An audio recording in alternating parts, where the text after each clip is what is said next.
Hello, everyone. Welcome to Vanished Chicagoland Stories, the podcast. I'm your host, Pete Costanis, and this is episode 41, season 2. I have an interesting show coming up very soon, and today's date is July 24th, 2021. And this program is brought to you by Wrigley's Double Mint Gum. And I will play a commercial from the 1980s with a very infectious jingle that will not get out of your head for hours. I apologize for that. So, here we go. Double skating, double decker, double stepping like in vaudeville days. A double daring duo. Take your breath away.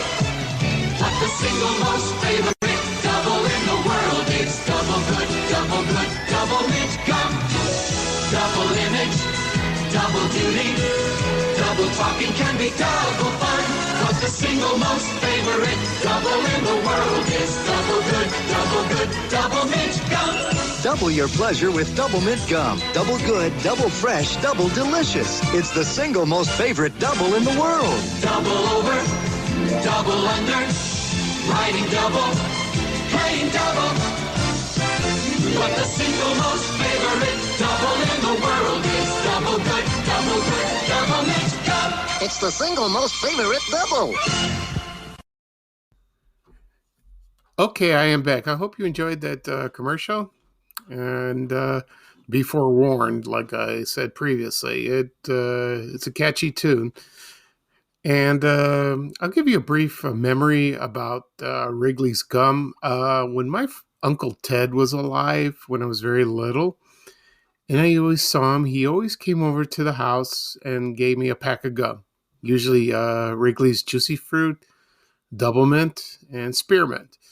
My favorite was Spearmint. I like that, and but he was estranged with the family. But it's a long story. I won't go into it. But that's the only childhood memory I've had of him. You know, it was little that he always did that, and I saw him towards the end that he died. And he had dementia. So that was sad. But he was my father's brother, and they were very close. So. That's a nice memory. Okay.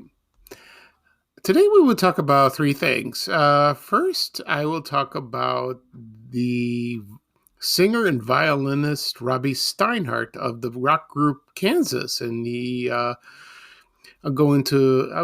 talk about it briefly in the band, and next we will talk about Swift Premium Franks from the Swift and Company.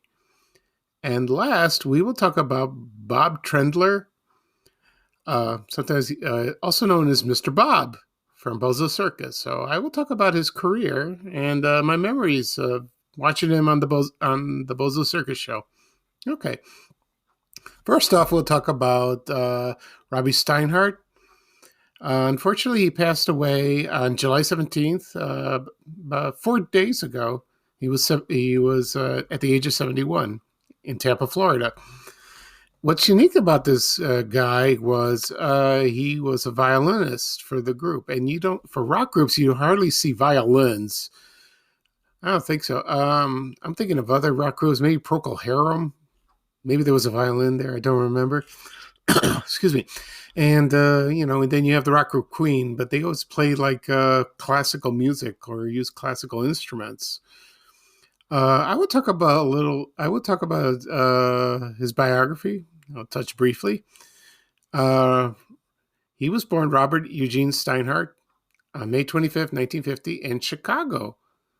I heard on the news that he was born at Cook County Hospital, but then he was adopted. And the couple that adopted him, they moved to Lawrence, Kansas. So he's not a Kansas. He wasn't born in Kansas, but he was raised there. And then he learned to learn the violin. I heard he was classically trained. Excuse me. Started taking violin lessons at the age of 8. and then he met some guys, and they formed a group called Kansas. And the the the other guy was he was a frontman and leader. His name was Steve Walsh, and he was a keyboardist, and he was one of the lead singers. Robbie Steinhardt sang, but they were he. I mentioned when I posted the photo of Robbie, I told him he was a lead singer, which is not true. I apologize for that because Steve Walsh also sang with the group. You know, he was like the front man.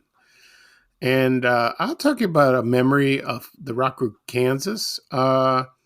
When I was in eighth grade and heading towards graduation, you were assigned to walk with a girl and the guys with the girls, you know, for the ceremony, the graduation ceremony when I was graduating eighth grade. And, you know, the girl that I walked down, I don't know how, I'm trying to remember how it happened. She asked me, I'm going to buy you a gift. What would you like? And I don't know what to get you. And I said, well, you know what? I saw a kid in my class, maybe my class or the class. My class. He was holding a Kansas album. And the album was Leftoverture. And that album was released on October 21st, 1976. It was their fourth album. I got mixed results. It wasn't, critics didn't like it, but you know, classic songs, especially the classic Carry On Wayward Son, which I love that song to this day. Real jamming, hard rock. Oh, I love that song. I can listen to that every day. If the song came on the radio or on my computer, I could play it like two or three times. And the other song that was on the album, which I like, was What's on My Mind. I like that one, but it's not well known, but it's very good. So they're classics. They're classics. So anyway, the girl that I walked with did buy it for me. And as soon as I got home or I had the opportunity to play the entire album, I did. We had a turntable, like a portable turntable, and I played it. My brother is a better music fan than I am. He loved it too. So I think we still have it somewhere in the house. I think it's in a cabinet with the rest of the albums. One day I'll look for it, and I love the album so much, and that's a strange, great graduation present. So Kansas, they put out some other albums. Okay, and then of course the other one was Point of No Return. That was their next album, which was great, and their classic song from that album was Dust in the Wind. Oh, beautiful song. I love it. It was great. Great song. And so they were still on tour, and then let's see, the following album after what was I saying? Oh, Point of No Return was Monolith. That went gold too. And there wasn't any well-known songs. So the other one was Audio Visions in 1980. And the other song I remember was Hold On, which I like that one. And so they kept releasing albums and all that. And then I don't know if Robbie Steinhardt or Steve Walsh were touring with the other group, because there were so many members, and they have new members. So it's a shame that he passed away, because I remember with the big hair and a beautiful voice, and there's a video on YouTube that they performed the song Carry On Wayward Son. If you look it up, you will see it. And it's a beautiful video. It jams. It's awesome. I love it. Okay. The next thing I would talk about is Swift Premium Franks. And I remember, I'm trying to remember if I ever ate that. I think I did. My mother probably bought it in the 70s, maybe once. I don't remember the taste of it, but Swift Company was a very popular company in Chicago. and it was founded by it was founded in the 1850s uh, by a young man. His name is Gustavus F. Swift, but he started the company in Massachusetts, and then probably moved to Chicago, and he started buying cattle in Chicago for his family's butcher operations. Swift would, if you remember the Chicago stockyards, that was around maybe in Halstead, like near the International Amphitheater, and you could smell, the stockyards, miles away, and they slaughtered cattle, pigs, of course. It's kind of sad like that, but that's what happens. And so it became a very successful company. And according to website Encyclopedia Chicago History, they stopped slaughtering in Chicago in 1953, and maybe they did this elsewhere. I assume. And in 1973, Swift became the Esmark company. It was a holding company, and in the 80s they spun off, and they moved to Texas, and then Chicago lost another company, and then the company is still around, but it's right now in Colorado. But I haven't seen any products from them, not in stores. I haven't noticed. If I go shopping again, I will. If I go to a Jewel or any grocery store, and so they also Swift Company did the Butterball turkeys, and they're still around. But I don't know who owns that. I'm not sure. I'll go into research later on to check it out. But they're good turkeys, and I remember the commercials. And but as the Swift Premium Franks, other products they did was their peanut butter, and I'll talk about that product because there's something specific about that, and it involves a classic movie. So maybe in a future episode I'll discuss that. So anyway, here's a commercial for Swift Premium Franks from the 1970s, and I remembered this distinctly on television. So here's the commercial, and here we go. To a child, all Franks look pretty much alike, but inside they're not. Some Franks contain fillers, like dried milk, or cereal, or soy concentrate. But there is a Frank that has no fillers, Swift Premium Franks. Instead of fillers, Swift adds more high-quality cuts of meat with a meaty flavor kids love. Serve your children Swift Premium Franks. They're filled with meat, not fillers.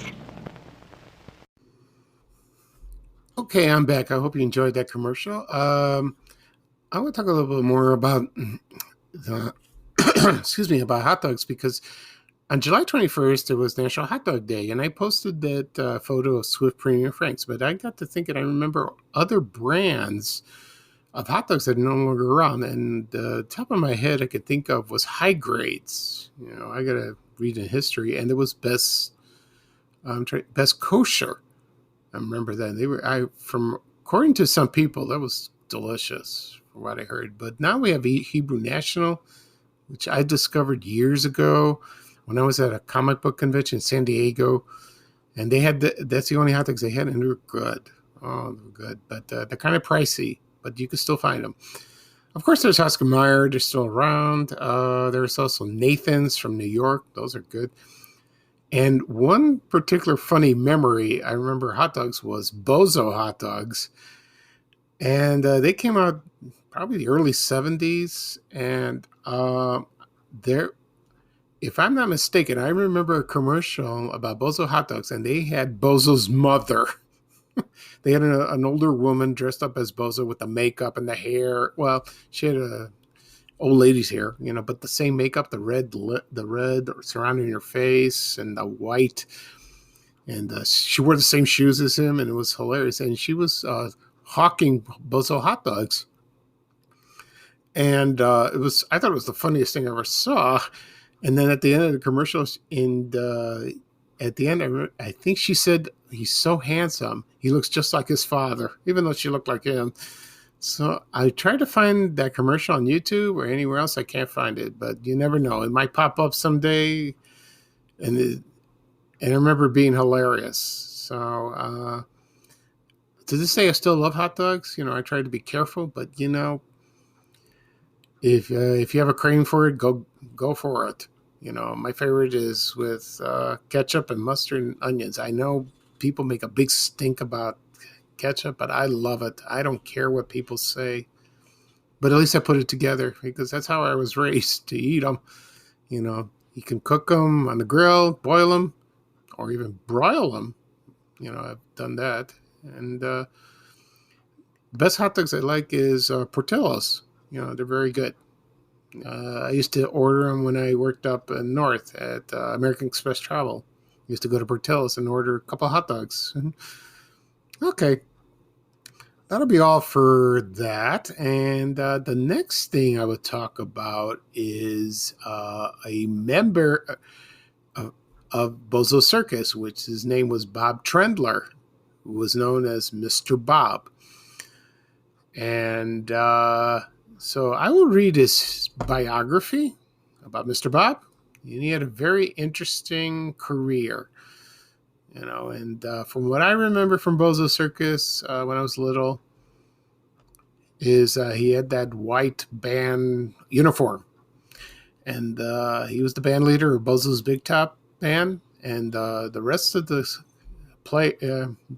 musicians wore red, and he wore, white. I think it was white or yellow, and he stood out. So he seemed like a nice man to me. And let's see, he was born Robert Trendler Sr. in Cincinnati, Ohio on May 11th, 1912. Only child. And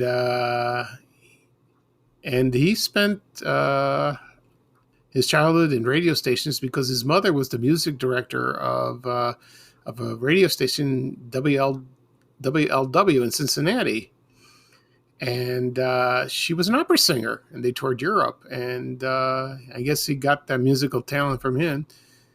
And when he got older, they went to New York City, and he worked with George Gershwin, Cab Calloway, Duke Ellington. Oh, famous guys, famous people. And then he played piano at the Century of Progress exposition in Chicago, and then he stayed there. And then he started working for WGN Radio.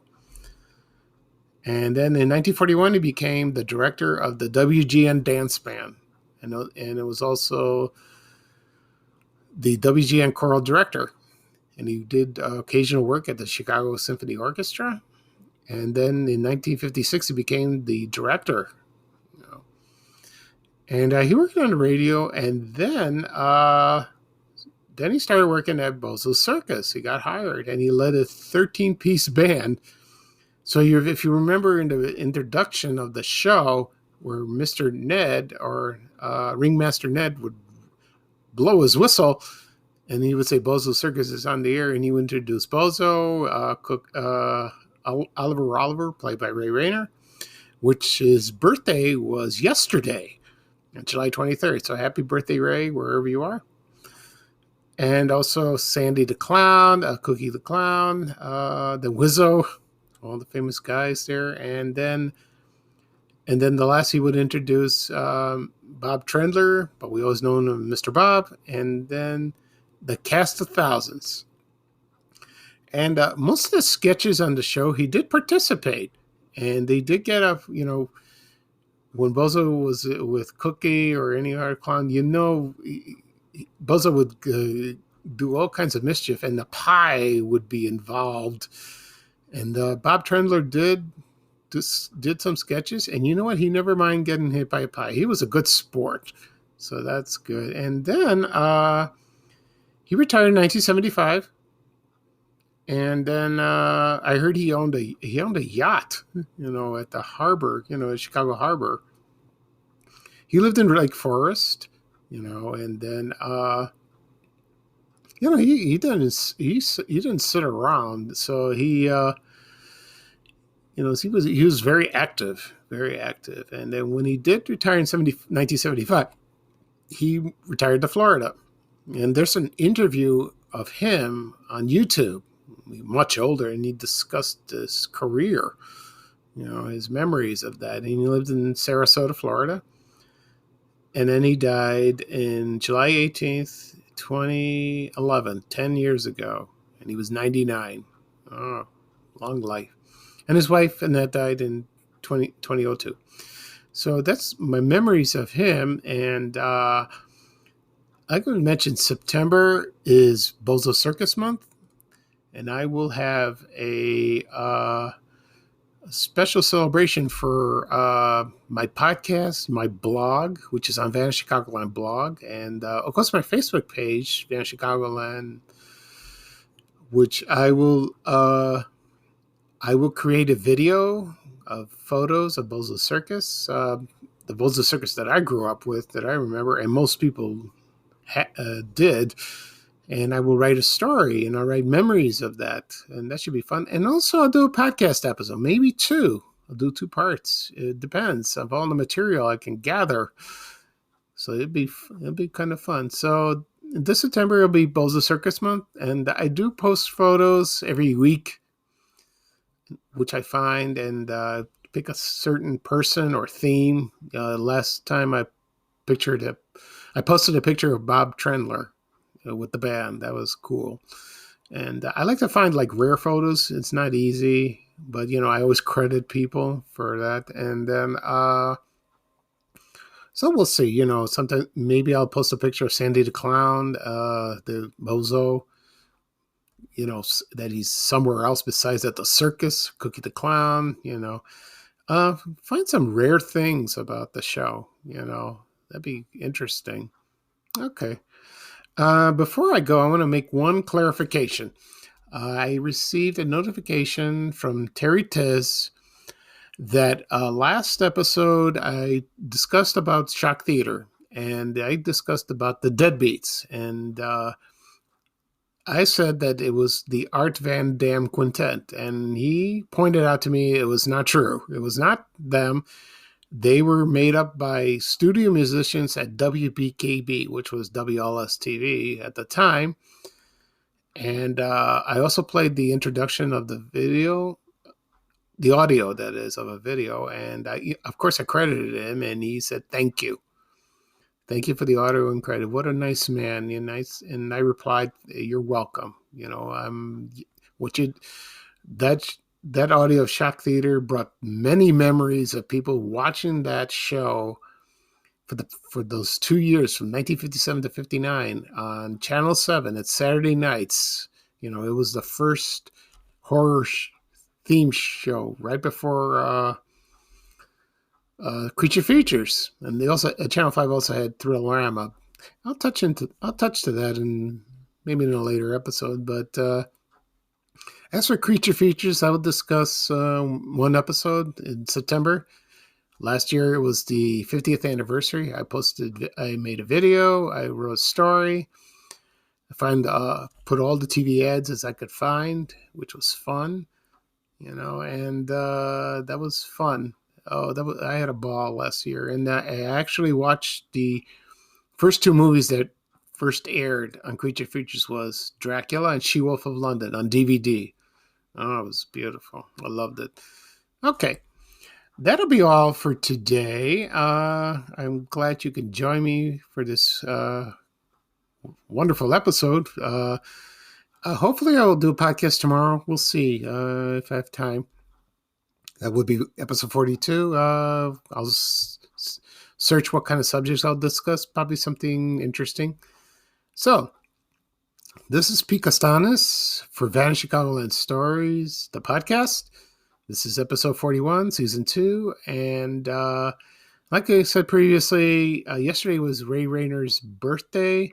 So I will play his bye-bye like I always do on the episodes. So Thank you for joining me, and bye-bye for now. And here is Ray Rayner saying bye-bye for now.